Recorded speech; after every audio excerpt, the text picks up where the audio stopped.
Hey folks, talking about the full moon in Leo that's happening on February 26th. That full moon is going to be in the nakshatra of Purva Phalguni, and we're going to be talking about that today and what that means for you. So check this out.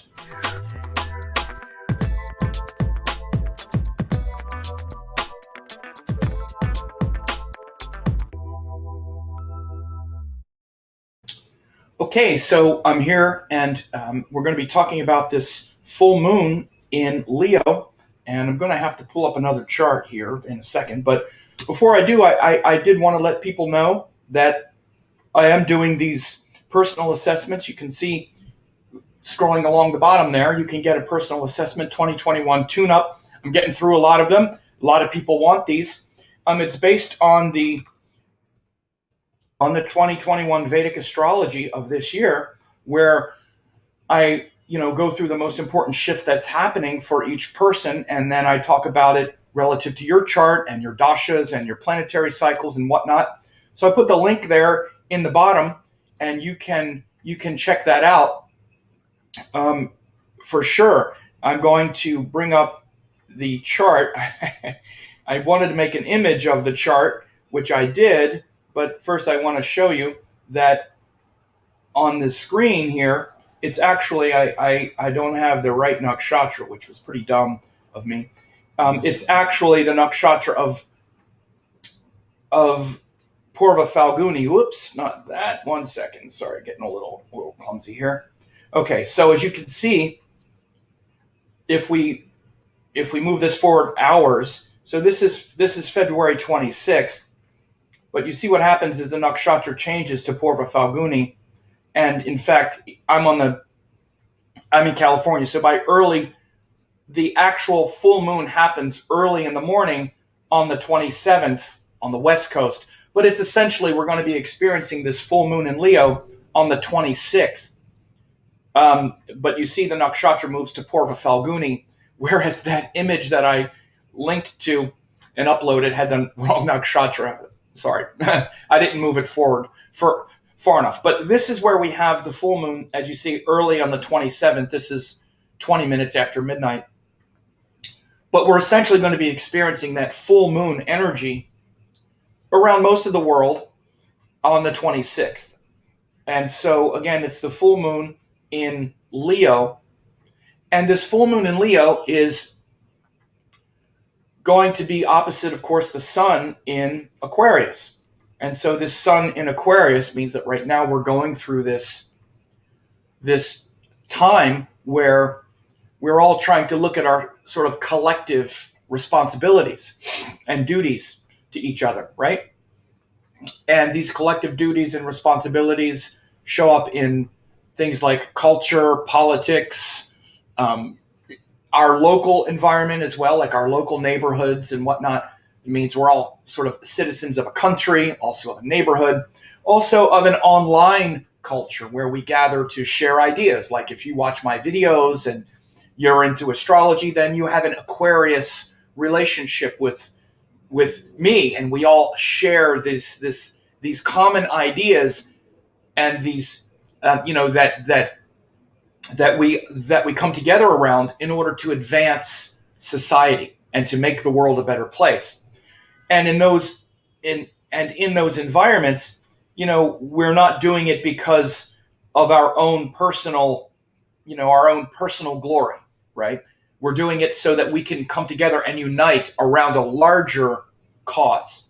So this is the nature of Aquarius. And, Aquarius is opposite Leo. Leo is the sign of the glory of our individuality, right? The glory and power of our individual nature. And we're powerful. We're a powerful being, and we want to be powerful. We want to be able to express that power in a way that is in alignment with our true nature. And so when we get these lunation cycles, we get a full moon or a new moon, these things come into great contrast.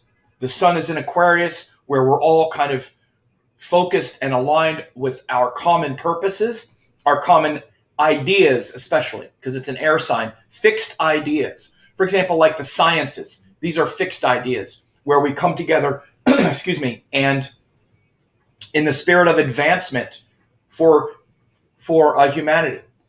For example, you're watching me on a computer, or what we've been able to do since the Middle Ages is we have started to leverage technology, which means that just because I can figure something out doesn't mean that that it dies with me. I can then write things down, and then the next generation can come after me and build upon what I've learned. This is science. This is why the sciences are very much Aquarian in nature, because we advance society, we advance culture, we work hard, and we make a commitment, which is Saturn, to technologies and ideas that allow us all to advance, right? And so this idea is why right now we're seeing a lot of joy and elation around certain scientific advancements. I will say one of the big scientific advancements and celebrations that we're all seeing right now is, our space agency, NASA, just landed a rover on Mars. The world has been watching this. It's just been fantastic and amazing to see. And again, what this shows us is something like, this is an achievement for mankind, right? NASA is an organization, which again, you could say that it's very much Aquarian, where all of these, where all of these scientists and people get together. Of course, first they build on the previous sciences, and then they extend it further, because we've had space travel and whatnot, but now we're extending it beyond. So what they do is they all take their individual power. This person is specializes in this branch of science, this one in that branch of science. They come together toward a common cause to send the rover to Mars to explore. This was the second one they sent. This one is more advanced. It's bigger. It's got more capacity. We sent a rover to Mars, I don't remember how long ago it was. The first one, which was smaller. This one is bigger, right? It was a bigger endeavor, right? And it's called Perseverance, was the name of the rover. And so it's been amazing how they were able to do it, right? So we've all sort of watched this and seen their success, right? Again, this is the sun going into Aquarius. Now we're all sort of seeing this, right? So this is a perfect example of Aquarius engineering, sciences, commitment, focus. And again, we can marvel at how scientific principles, physics, and things like gravity, momentum, inertia, resistance, heat, have all been calculated from Earth, and then experiments conducted here on Earth, and then you just kind of let her rip. You just kind of send the rocket up there and hope that all these things that you accounted for will actually work. And they did. So we've all seen that amazing video of everyone at NASA like exploding with joy because all of this work they put into this mission, and it worked, right? So it's like, wow, we can't believe it actually worked. When the orbiter went into the Mars environment, into its atmosphere, it heated up. So, they built this protective shell around it so that it wouldn't burn up the rover. The rover was really, it was much bigger. It was about a ton. And then the shell broke loose, and then they deploy a parachute, and then they, deploy booster rockets, and then it separates, it comes down. It was just an amazing feat of engineering. So again, this is very much Aquarius. So that's really the cycle that we're in right now. But then the full moon in Leo is opposite that. So Leo is the individual within the collective. And so when we have the full moon, again, it's opposite where the sun is. So it's reflecting back now, and it's saying, okay, but who am I within the collective, so to speak, right? We're all focused and looking at what we can do for the betterment of humanity, for our tribe and our community and our world and our globe and our school and our whatever it is, school district, or like with me, I have an online school, right? So, whatever it is. But now, who am I within that? Who am I within that structure? one of the things I've really noticed about Aquarius people, again, and that's people who have like they have an ascendant, like their rising sign is Aquarius, they have a lot of planets in Aquarius. Again, we have to understand each one of the signs are very biased toward that quality of life. It's like, this is the thing that we really get. So Aquarius people really get this progress for humanity. They really understand how their individuality and their individual power and glory is not the most important thing. That they feel better and they naturally understand how to be in the background, how to be humble and be of service to something higher. But, always a but, the shadow side of that is that kind of hidden jealousy, that hidden power. It's almost like Prometheus trying to steal the fire from the gods, because they're always, one thing about Aquarius, they need to be careful about this kind of humble servitude that is really kind of frustration in disguise. So one thing that Aquarius people can do is latch on to very powerful individuals, those Leo individuals, and want to serve those powerful individuals, but also get into battles with them and fight with them, right? Because it's actually trying to bring something into their life that feels unintegrated. By the way, this happens with every sign, right? So don't say, oh, why are you picking on Aquarius? I'm not. It happens with every sign. And these things get dramatized and illustrated on these lunation cycles when we have full and new moons, because now we got one luminary here and another one over here. The sun is in Aquarius saying, sacrifice for humanity. But the moon is now going through Leo, which is saying, yeah, but who am I? And we get frustrated because Leo insists on, I'm a powerful individual. What about the glory of my individuality? And so one of the real tricks for Aquarius is to learn how to integrate their power and first develop a healthy level of confidence. Again, because Aquarius is ruled by Saturn. Saturn also rules the 12th house. So inherently, Aquarius people have a kind of weak self-image, right? So again, often their humility and what looks humble is actually just a weak self-image in disguise. Again, humility is only noble if there's the possibility of being powerful. If humility is just a fear of being powerful, then it's insincere, and it's also going to lead to that backlash. It's also going to lead to that frustrated accounting. If I'm being humble because I'm afraid to be powerful, then then you can't trust the humility, because it's just a game. It's just a matter of time before I'm going to swing over to being a dictator, because then it's like the unintegrated Leo energy. This is always what happens, right? So this is the truth with every sign. Again, it's the same way if it was opposite. If it's Sun in Leo and Moon in Aquarius, it would be just in the opposite. But this is the thing that we are always looking at with these. We always have to integrate the opposite. Again, this could be accounted for with, especially in modern terms, because we like to talk about Jungian stuff all the time. The shadow. The shadow of each sign is the opposite sign. The shadow side of Aquarius is Leo. We don't actually serve with enthusiasm and passion until we integrate our power and we connect with our heart's desire and what we really love and what really lights us up. You see, that's where that's where the integration needs to happen. If we're just serving something higher because we've been told that's the right thing to do and the people around us will like us, or the powerful figure that we want to be like tells us to do it. Again, think of things like religion or other kinds of culture, but it's not really connected to our heart. Then what's going to happen is, as we connect to our true passion, we'll start to find flaws with that powerful figure that we latched onto. And we'll start to fight with them as we claim our own power. And again, this is that shadow of Aquarius and Leo, that shadow tyrant that lurks in the heart of the Aquarius person.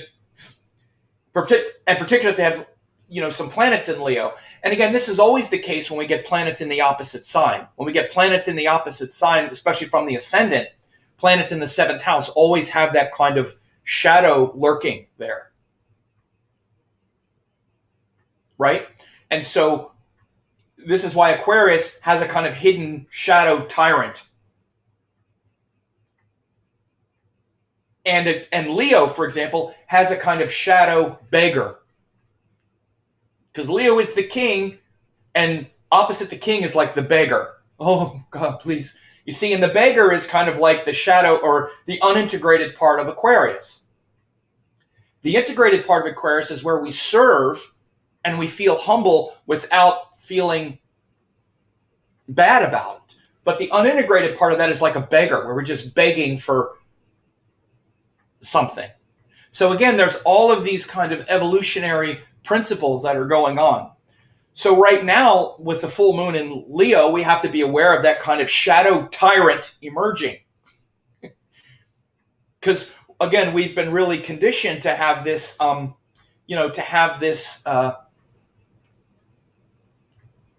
focus now on the collective. Very much the Aquarius theme is the collective. And that's great. We all have a tendency to want to do for the collective. It's built into us to want humanity to advance and to have a part in the advancement of humanity in one way or another. But if it totally subsumes our own identity, because we're here first to express the glory of our individuality. And this is also why we wind up leaving communities that don't honor our individuality. Think about how many communities or, again, cultures that you've been in. I'll use myself as an example. Probably one of the first ones, once I started to become an adult or whatever, was like the music scene. It's a scene. Again, it's a culture. It's a scene. Anything that's a scene, where there's any kind of groupthink, is Aquarius in nature. So you can see, for example, like within the music scene, there are bands, let's say, that have the power. They're like the Leo. And then the people that follow the bands and have this idea are like the Aquarius. And then there's a scene around it. Right? And there are different scenes. And what happens, like, for example, when I first started playing music, I was very much into sort of heavy metal, rock and roll. Like that was the kind of music that I liked. And it was that sort of group of people that were around the bands, right? After a while, that didn't jive with who I was anymore so much. Not just because of the culture, but because of the music. Once that changes, you kind of get out of that scene. But there's a whole scene that builds up around it. Then I got more into music that was more progressive, whatever it might be. There's a scene around that. But ultimately, what happened with me was the whole music scene in general, and this being something that I wanted to participate in as being well known within any music scene, the whole thing itself was not in alignment with who I was. I loved playing music, not just playing it, but writing music. I've written a lot of songs. I had my own band for years. I did it for a long time, and I loved that part of it. I loved writing songs. I loved playing. I loved playing my own music. I loved performing it. Everything else about it, I hated. I hated the elation, or I hated the adulation, the kind of proposed like hero worship. By the way, I hate it now. If anyone gives me that kind of stuff, even though I'm well known now, I don't like that part of it. But I don't let it stop me now. I just do what I do because it's much more in line with what lights me up now. What I'm doing now, which is sharing all of this great knowledge, is in alignment with who I am, with my kind of like Leo. Like this is the light and the power that comes out of me. So any kind of quote scene or culture or whatever that forms around all of that, even though a lot of it I don't like on a personal level the part where there's the projection and all of that. There's a lot of it that's just irritating or uncomfortable at times, just because it's unreal, right? The praise or praise or censure, none of it really means anything to me. I do it because of the service, though. And when there was the music scene, there was none of that. It was all driven by ego. It was all driven by ego. I didn't feel comfortable with any of that. I'm playing these songs and I love it and I love playing it and all like that, but anything else was just gross. Oh, you're so bubbly. No, I'm not. I'm just playing music. Chill out. Right? But again, so I'm just using this as an example of these are all Aquarius ideas where there's like an individual or an idea and then a sort of community develops around it, right? And so people so think of how many times you've changed your tribe. That's a word for it now, tribe, our tribe. We get into different healing tribes. I'm around people so many times where they started certain kind of many people elevate their tribe eventually. For a while, you're studying these kinds of teachings and you're resonating with that group of people. But then you start to change. You, the Leo part, the sun, the Leo part, starts to change and you don't feel so in alignment with that tribe anymore, with that culture. Again, Aquarius culture. So you start to kind of break off. And it's hard because you're known in that culture. You're supported in that culture. You're one of us. Why aren't you being one of us anymore? You're standing out. You're an individual now within the culture, right? So again, the culture is Aquarius, the individual standing out is Leo. So if we're going to be in a culture, we have to learn how to do that. It's not easy. Am I part of the group think or am I me? And how is me in alignment with this or against it? And it's always difficult because anything that becomes a culture or that becomes, a sort of groupthink starts to become a power struggle. It starts to whittle away the rough edges or the sharp edges of individuality. Every culture does. I don't care what it is. In order to accommodate and conform to whatever the culture is about, whether it's a music scene or it's a yoga ashram or it's a healing community or it's a political party or whatever it is, you have to conform and make trade-offs. So we're always doing this in one way or another. And we're always looking for that more perfect tribe. Some of us are. We all are to some extent. We all want to feel like we belong somewhere in the world. Where is my tribe? Where do I fit in? It's one of the biggest things that I deal with in readings. I talked about these quick readings that I'm doing. Just bring it up here. These quick readings that I'm doing. What do you think some of the biggest things are that people ask me about? People always want to know, what's my tribe? Where do I fit in? What am I here to be doing? By the way, I just put the link here again. You can get this 20-minute tune-up for not that much money. And I'll talk for half an hour about your chart. You could go there and check that out. But one of the biggest things that people ask me all the time is, what's my purpose? Where do I, and they're really saying, how can I contribute? What's my dharma? How do I fit into all of this? Right? And so again, how do I, this powerful Leo person who has power, what's my place in all of this?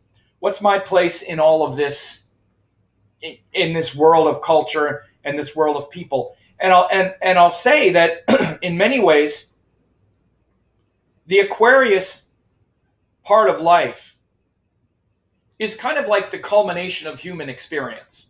We all want to make the world a better place. We all feel this utopic sense that one day it's all going to be harmonious and blah, blah. This is very much an Aquarius ideal. People hardly ever get into the glory of the next sign, which is the Pisces, which is our real true nature, is that we're not a part of this world, actually. That's the highest vibration, is even if it all works out and you're living in utopia on Earth, it's still not all there is. You're not of Earth. Your body is, and you've incarnated on Earth, but you're beyond. You're a metaphysical being in essence, which we hardly ever touch that or even think about that. we're mainly thinking about these Aquarius themes all the time.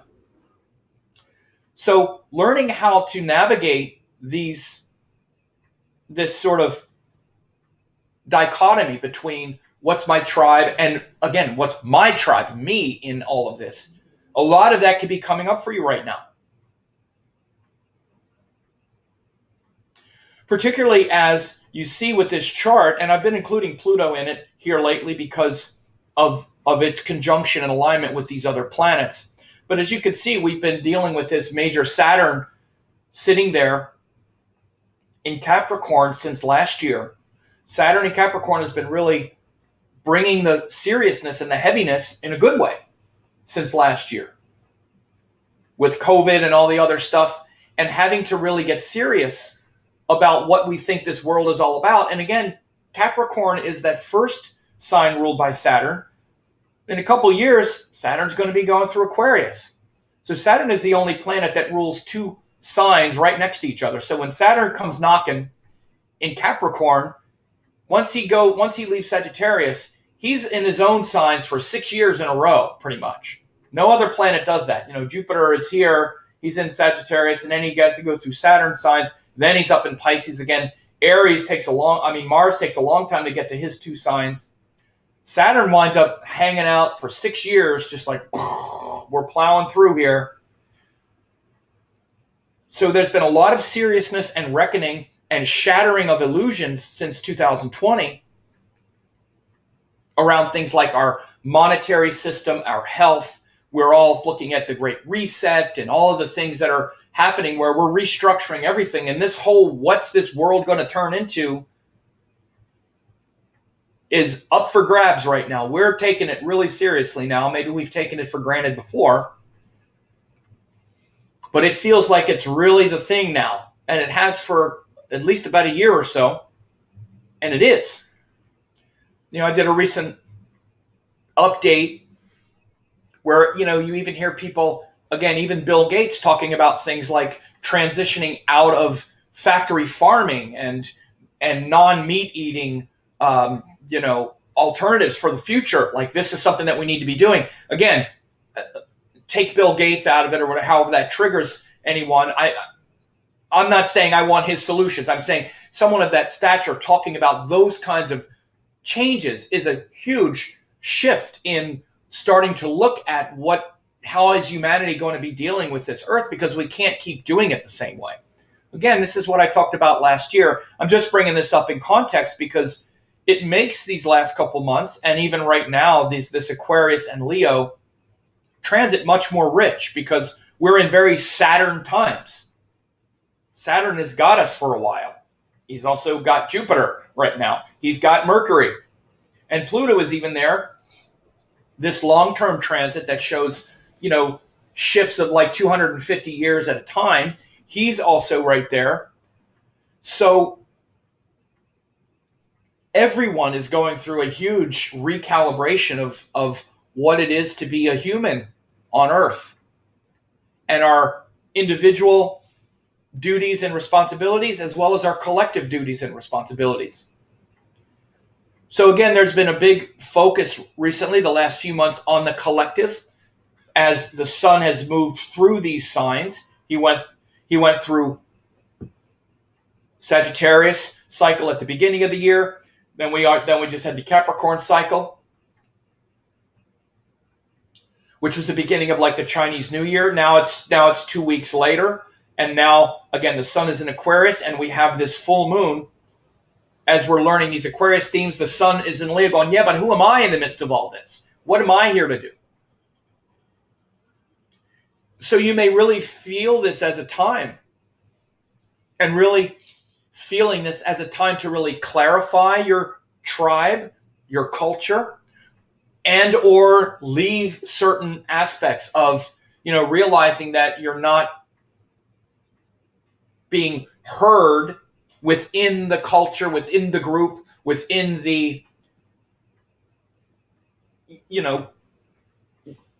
culture that you are, through which you're seen, feeling like you're maybe sticking out and not part of whatever the cultural groupthink is, so to speak.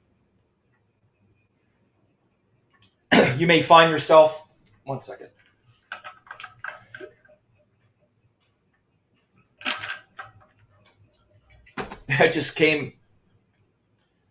The Talking Heads song just came into my mind. You may find yourself behind the wheel of a large automobile, and you may ask yourself, my God, what have I done? You know this song, Once in a Lifetime? Same as it ever was. Same as it ever was. It's that song. So you may find yourself behind the wheel of a large automobile. No, but feeling out of sorts with expectations, especially, again, from your tribe. Or you may find yourself really saying, man, I'm so glad I have this tribe, and I'm really committed to it even more now, because I really see myself as being part of this, and that it's really something that I'm behind.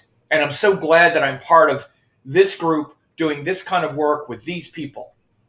And my individuality is not hindered at all. In fact, it's enhanced. In fact, I really feel like in this context, I can really express myself. For example, these are things that you may be, that you may be noticing now. And so you want to look at that, and you want to, let's see, I'm sorry, something here. I want to just also give an example and of that as well. But some people said, couldn't agree more. This past year is true eye-opening. What is beyond and what's to come for us? Absolutely. It's so big for us. And, I will just share this, and again, as I'm talking about this, I'm also reflecting on my own life and how things, you probably know that I have this conference coming up with my great students, and the culture that we're creating around these astrology teachings. Again, these great teachers that are just so dedicated to bringing Vedic astrology into the world that, again, they study through my school, but we study together all the time. We talk astrology all the time, and we love sharing it. And it's been great to see how they have grown individually. Again, it might be that, that I've certainly had a lot to do with it, because they studied with me, but then their initiative to take it on and go even further with it is totally their own initiative. And again, their desire to really create something more out of it and out of these teachings is totally their willingness, and they're really creating this community. I'm just happy that it's also happening. By the way, I just put a link there to that if you're interested. But again, this is the same kind of thing that I'm talking about, where we're all sort of coming around and getting very serious about what is the world that we want to leave. What are we committed to? What are we concentrating on? And again, these things have been coming about in the last couple months this year that I've been talking about. Last year, it really accelerated because, again, those planets, we had Saturn go into Capricorn. Everybody got really serious. And I got really serious also with all of my students that had been doing readings and whatnot. And I let them know, as I did in public forecast, that now is a great opportunity to really double and triple and quadruple down on this kind of work, this kind of business, where you can do your work online, where you can share all of this stuff. And so many of them just totally stepped up, started last year.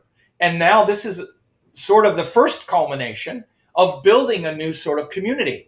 And again, it's called Next Generation of Vedic Astrology, because it's not just that these are the next generation, I'm saying, of teachers, because they're all fantastic teachers, but it's even also a next generation on how it's taught, because it's actually in the form of conversations that we're all having, because we're all taught in the same methods and organizing information in the same way, and really going deeply into how to bring out the material. So it's really creating like a culture around the school and around the teachings. So it's exactly the same thing that I'm talking about here. And again, to see how these folks have really stepped up. Norma says, sounds like you all have an amazing community together. We do. We get together and talk all the time. And one of the things that I've been doing in showing what the conference will be like is letting people see the conversations that we have. And so there's videos here on the channel of me talking with each of them about their class. And you can see how much we really just enjoy talking to each other about astrology in this very deep level. So again, it's like this very deep professional level of astrology, but it's being taught in a way where it's people just having conversations about it on this very deep level. They bring out things that I wouldn't have said. I bring in my perspective. And so the material also gets brought out in a very easy to digest and understand, but intense way, where you see it also really illustrated, not just theorized. So again, I'm using this as an example because, well, it's a good one. And it came to me as I was explaining this, seeing all of these individuals really flourishing as individuals within the context of this community that we're creating. And again, it didn't just happen. It's been happening. These folks have been studying with me for years and whatnot. So again, these are the kinds of things that we see when we open up the Aquarius Leo axis. It looks like these kinds of things. Like I said, I even shared my earlier relationship with communities and cultures and whatnot, like music scene and all like that. Never was my thing, right? That kind of thing that I just showed you, that's my thing, right? Happy to get along and share something like this with everyone and create something around that sort of vibe, right? And so we all have a way where we feel comfortable within a collective. So I want to also get to the nakshatra of Purva Phalguni, which is really, this is the nakshatra which has to do with it's ruled by Bhagha, who is the god of delight, and this god of delight is where we really enjoy our power, where we really enjoy sharing it. Again, because this full moon in Leo, again, the moon is that feeling, that emotion, that consciousness that comes, again, in this case, it's opposite Aquarius, where we feel like, okay, I'm glad I'm in a culture, but how do I feel about it? Do I feel good about it? Do I feel alive and inspiring? And the glory of that, and is that also there? Or do I feel overlooked and neglected, unappreciated? Or do I just feel like it's not what I want to be aligned with? Like I used to feel about the music scene. Something about it was just like, I don't even want to be accepted in this. I don't like this. So Purva Phalguni is the nakshatra where we love to share, because Leo, underneath it all, is not about taking power because I want to be happy and I want to feel strong and I want to feel powerful for me. No, it's not that I want to feel powerful so that I can dominate. Leo is where I want to feel powerful so I can give. Just like the sun in the sky. The real power is not in taking, it's in giving. So again, I'll just use the example of all those amazing students that I just showed you. They want nothing more than just be able to give and share all of this. And again, this is why they have so much risen to the top, because I can see that. I can see the enthusiasm and the passion. So they've always been invited to go deeper and step up and have more courage to share. And every time I've asked, they've always wanted to do it. They've always wanted to do more, because even if it's a little outside their comfort zone, again, this is all Leo stuff. This is all Leo. Well, I'm not sure. Do I have the confidence to do it?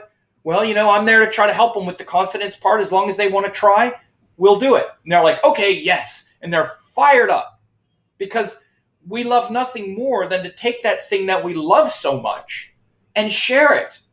We would share it for free because we love it. Our nature is love. That's our nature, to just share the thing we love no matter what we get. We'd be doing it if no one ever paid us for it or paid any attention. I was doing it before anybody cared that I was interested in any of this stuff. I'm just always so elated still that anybody wants to hear me talk about all this crazy stuff. Because I have 10 to 15 years where I could just sit in a corner and talk about this stuff forever and people be like, whatever. So the enormous blessing we have now to be able to share all of this, and that glory of sharing and how good it feels and how delightful it is to be aligned with your power is Purva Phalguni nakshatra. So again, Leo has 3 nakshatras. Again, right out of the Indian text, of course, the zodiac begins on the sign of Aries and the nakshatra of Ashwini. So it's all laid out. And then by the time you get here at the beginning of Leo, Magha is the first nakshatra, which is the king sitting on the throne.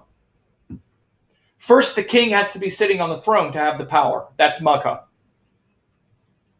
And it's related to the Pitris, the divine ancestors, which is where all the teachings come from, which means that the source of your true power is not just your family in this lifetime or all of that, which is the mundane quality of Magha. It's actually that lineage, those teachings and those teachers that transcend and take you beyond this world. That's the beginning of Leo. Then the next section of Leo is Purva Phalguni, where once you're sitting on the throne, the good king doesn't take from everybody, he gives. He loves being able to give to the kingdom. By the way, the kingdom is Aquarius. The king is Leo. The kingdom is Aquarius, the people in the kingdom. And so again, when you're talking about a good king, like Lord Krishna, Lord Rama, they were kings. They were good kings. They weren't looking to exploit the kingdom to make themselves wealthy. Their wealth and power came from God, their teachings, dharma, wisdom. They were just happy to be able to be in power enough to affect this beautiful change in the world. Like I just said, that's the nature of Leo, not to take, but to give. And Purva Phalguni is that joy in giving what we love the most, that we would give anyway, because it's our nature to give. When Leo energy is dark and distorted and twisted, then the person doesn't connect to the heart and the joy of giving and their true power. They're connected to this counterfeit version of power that thinks that our power comes from something outside, so we try to pull it toward us. I'm going to take the power from the kingdom, the money. I'm going to take the power from another kingdom. I'm going to take power wherever I can get it because I'm the powerful one and I deserve it and I'm entitled. So filtered through the manic ego, we can all exploit our power. That's why we can exploit power very easily. Once we get power, we can be corrupted by it. And if you've never had power, then you don't know what it's like to maybe have it be corrupted. Most people corrupt it a little bit when they first get it. And then if they're wise, they can correct and not exploit it because they realize maybe they made a mistake, even in subtle ways. So right now we're dealing with these kinds of things. And we should look for opportunities to serve and to give, and to also look and see how much do we enjoy giving to the community that we're in. Does it feel like an expectation or a drudgery? Is it aligned with our sense of delight and purpose? Again, you might think, well, I'm not in a community, I'm not this. Yes, you are. We're all part of many communities. For example, I live in San Diego, so again, I don't do volunteerism here, but there's a culture here and I like it, right? It's warm. People are generally friendly. I moved from San Francisco where I lived for 20 years. When I first moved there, I liked that environment more. By the time I left, I didn't like it as much anymore. There were a lot of things about it and the culture and the people that started to change, and I wanted to leave that area because I didn't want to give so much there anymore. I didn't feel like it was resonating with who I am. But aside from that, even on a local level, like I belong to a tennis club. Do I want to follow what they want me to follow to do it? Yeah, it's beautiful. I love it. Again, most of my culture, my identity and whatnot revolves around things like I just showed you. Like with my students and my work and other kinds of things. Do I like how that's moving? Several years ago, I changed the whole thing up because it started going in a direction that I didn't like anymore.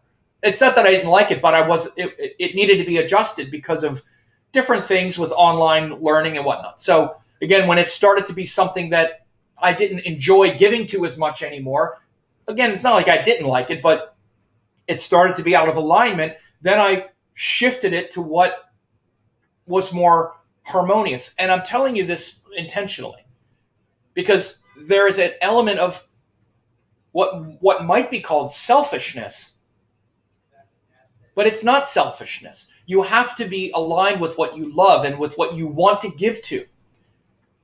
Like when I changed my school a couple of years ago, it's not that there was anything wrong with it. It's just that I didn't enjoy doing that anymore. I needed to be free from a certain routine aspect of it. And again, because of my nature, some people would love that part. They would be like, wow, now it's like a routine aspect. I can da-da-da, and boom, it's all locked down and decided. And they would love that. And by the way, I liked a certain part of that for sure. But because other things started to change, I stopped enjoying that part of it so much. And there was a restrictive element to it that me as a Gemini who wants to kind of not feel like I got to show up and work. It's true. I needed to change it up. And so I did.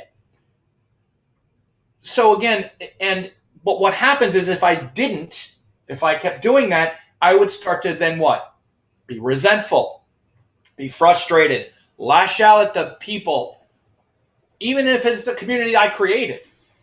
This happens all the time. This happens all the time with business people. They create a business that they hate, that they can't get out from under the business. And they hate it. And they're too afraid to change it because it gives them money. Again, people get in all kinds of traps around these things. That's why I'm talking about it like this, because you do have a culture and expectations and situations, even if it's just your family or your work environment or whatever it is, where even if it's a mission that you don't like what you have to do in it, you don't like yourself in it or what you have to do or how much of your individuality gets watered down in it. And this is where that quality of Leo starts to suffer. And again, particularly Purva Phalguni, which is about that delight. We want to enjoy, we want to feel that joy of giving. That comes when we're totally aligned. And again, it's not like it's a closed-ended process. It's always changing. This is why we always need to be able to change and ready to change and ready to adjust our life to what our individual passion is in support of something higher. So again, these are all very, very deep concepts right now. And looking at a few comments here. So again, I just wanted to let people know, and again, these full moons exist as part of the 12 30-day cycles. And, in the, just to show, and I'm just going to bring it up again. Where is it? Oh, I don't have it. That there's a pretty extensive section of the astrology conference, the Next Generation of Astrology conference, where we're on day 2. We're actually talking a lot about, oops, I changed it. I got to change the schedule. But on day 2, we're actually talking a lot about these 12 30-degree cycles. These 12 30-degree cycles that has a full moon and a new moon that happens each year. And my student Casey Scott is going to be teaching on that one. Casey's going to be teaching on these new moon resolutions and the divine personal cycle. What this means is that each year we have these 12 cycles. And it starts with a new moon, then it has a full moon halfway. And again, so based on what your rising sign is, for example, that's kind of like the beginning of the year for you. Like if you're an Aquarius person, then the new moon in Aquarius was kind of like, in some ways, the beginning of the year for you, because that's your first house. So again, this is why if you're like myself, a Gemini, Sun is in the 9th house, and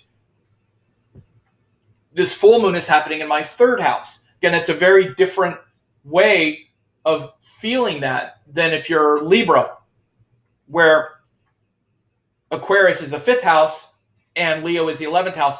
So again, these are all very personalized as well. And at the conference, we're doing all kinds of examinations of the transits and the different ways of understanding many aspects of astrology. Of course, natal astrology, transits, dashas, remedies. So you can check that out as well. That at that link, I'll put it in here again for those who haven't. It's going to be a great conference. We're really putting it together now, and it's not that expensive, only $79, and you get amazing bonus classes as well. Just show it again. Again, you get all these bonus classes, 27 hours of bonus classes, Ayurveda and Vedic Astrology Weekend, Living Sky Advanced Transits course, Quantum Vedic Astrology Lecture. Those are available like immediately if you were to go purchase it. And then on the conference, you get six classes with me and my students, and then lifetime access to all the recordings, and it's comfort and convenience of your home. So again, we love doing this kind of stuff. This is the kind of community and culture that I spend my time trying to create, is how can I get, and we get these great teachings in people's hands, not a whole lot of money, a lot of value and convenience. We live in blessed times where we're able to do that stuff now. And I know because I started way before all this. I've been doing this stuff a long time. And man, it's a miracle that we really take for granted as well. People really are spoiled and take for granted how much incredible professional teachings you can get now because of the technology. Again, this comes back to that Aquarius theme, because we've leveraged the technology even in the last 10 years, video bandwidth and websites and Zoom conferencing. None of that stuff was even available. Even 5 years ago, you couldn't do Zoom the way we do it now. Now we're just used to it. That's our new standard. This is technology building on the previous technology and being leveraged for the betterment of all. So again, I'll just end by saying this. You should make sure that you're taking advantage of these times that you live in and benefiting from this technology, not just to watch, cat videos or something, but to really learn. And you can connect with, like my guru Amma and other spiritual teachers giving satsangs as if they're right in front of you.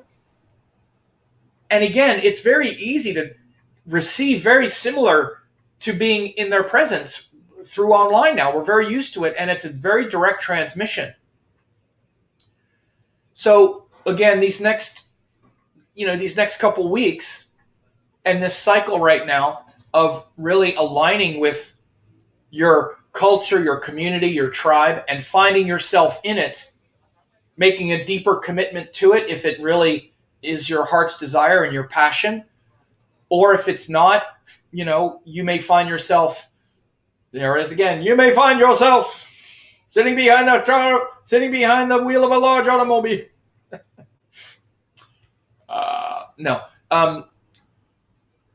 If you find yourself not in the right place, we have to change. We go through many changes.